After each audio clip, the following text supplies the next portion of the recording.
My name is Rob Cooper, and I am a stained glass artist in Jackson, Mississippi. A typical day for me might have me painting a church window at the same studio where I learned the craft 27 years ago, which is a pretty amazing place called Pearl River Glass Studio that's run by owner Andy Young. In the evening, I'll probably be using the same type of materials and a similar approach, but on a completely different piece in my home studio where I'm surrounded by all kinds of things that inspire me, which can be objects from my childhood or just an arrangement of scattered ephemera that happens to be lying around, plus the occasional barking dogs and cat that passes through. I never imagined I'd be working with glass for this long after my internship with the glass studio, but to this day I can still be surprised by the results of trying out new ideas with the medium. So I think it's safe to say I'll be working with it on into the future indefinitely. One of the elements that draws me to glass is the way it interacts with light. It never gets old to see how the characteristics of a window can change so drastically just because the sun's in a different part of the sky. I'm almost always working on top of a light table, so when I finally get a window finished, the first thing I want to do is hold it up to the daylight.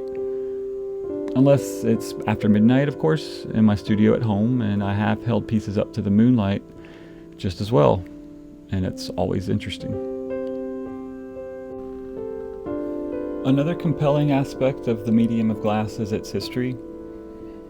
It's fascinating that of all art mediums available that have a rich past, the stained glass may be the hardest to separate from its religious background.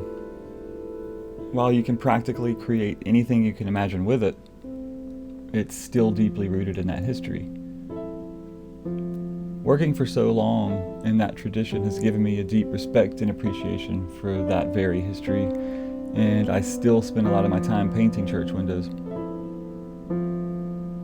So when I switch gears to work on ideas and designs of my own, I realize that having worked so much in the liturgical world of glass, certain elements find ways of crossing over into my own work, which is something I don't really mind, and actually if I don't sense that that's happening, it seems like an element's missing or that maybe I'm not quite hitting the mark. My own work draws from an appreciation of literature and also from elements of pop culture.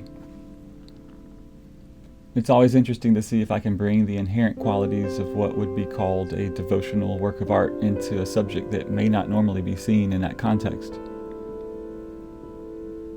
The inherent nature in the imagery of church windows, whether it's scenes from the Bible or portraits of saints, call for a certain mood or of grace or serenity in order to resonate with the viewer. So as I'm painting a portrait of an author, a scene from literature, or even something from nature, I'm always aware of that devotional gaze that's inherent in the tradition of viewing stained glass in its original context. I also keep in mind that people look to religious windows with a sense of reverence and maybe even hope to have guidance or a type of dialogue with the artwork itself, especially during difficult times like the ones we're in. Recently, for me, that dialogue with stained glass took a surreal turn when a particular author I had recently painted a portrait of reached out to me to ask if I could create a window just for him. No less than the creator of American Gods, author Neil Gaiman, was sending me direct messages on Instagram after he came across the portrait I made of him, telling me how much he liked my work. Having been a huge fan of his writing since my teenage years, I knew I was actually getting a literal dream job, like one of those moments when you find yourself fantasizing about working for one of your personal heroes, but instead of it being a fantasy, it was really happening. So what came out of many emails back and forth over several months was the idea to create a vast library scene, not unlike the Library of the Dreaming depicted in Neil Gaiman's very own Sandman comics.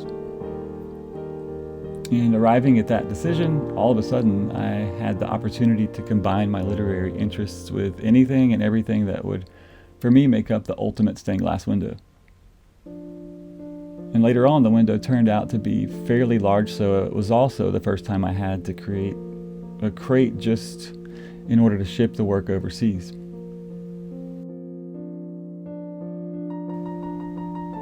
The process of creating a stained glass window has its own particular set of demands. You can basically create any type of image you want, but at some point it all has to be mapped out or charted out in order for the image in mind to mesh with the materials. I normally start the process with a sketch or even a collage before I think too much about the glass. In the case of Neil Gaiman's window, I started with a small concept drawing that led to a much larger full-size drawing to inform every bit of painting that might happen on the glass itself. The steps involved in translating the drawing or imagery into a physical window have pretty rigid parameters. Luckily, working at such a large studio, I have access to some pretty amazing glass, and while I start the search to find the right pieces of glass for the design, I catch myself identifying with Charlie in the Chocolate Factory getting ready to invent his first piece of candy or something like that. So interacting with the glass directly is a great way to allow the work to move beyond what I could do if I tried to plan all of those decisions on paper or beforehand. It's pretty exciting to move the glass around over the artwork to see how it can come together. And once you find that perfect arrangement, the window starts to take off. Along with the inherent beauty of the glass itself, it can be manipulated in so many different ways.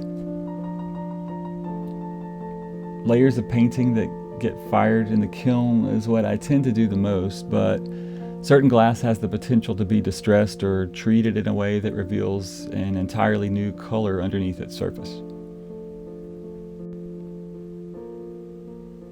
Glass as a medium has so many seductive qualities that it can almost be like looking into a crystal ball.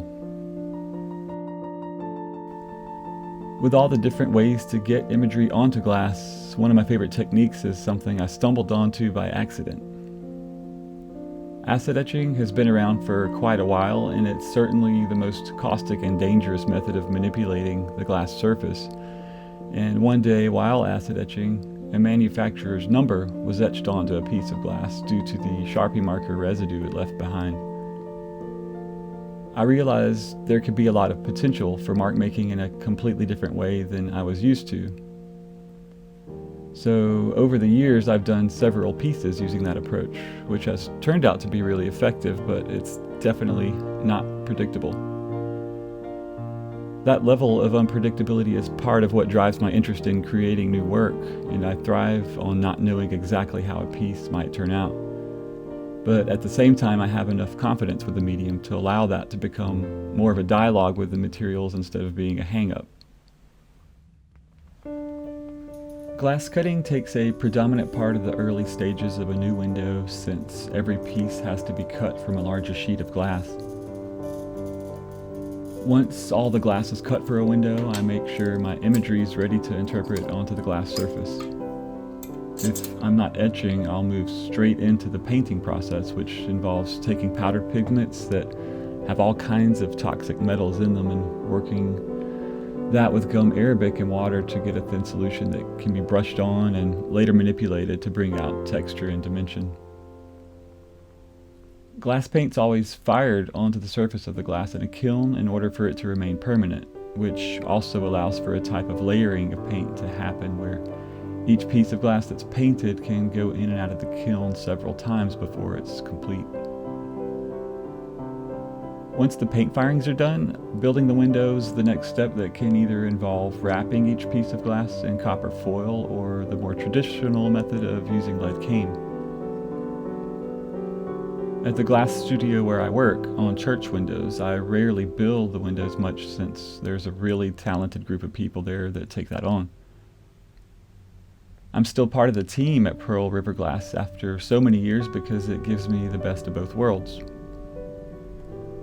I get to work at an incredible facility with amazing people, but I can also stay put in my little hermit hideout when I need more time at home to work on my own work.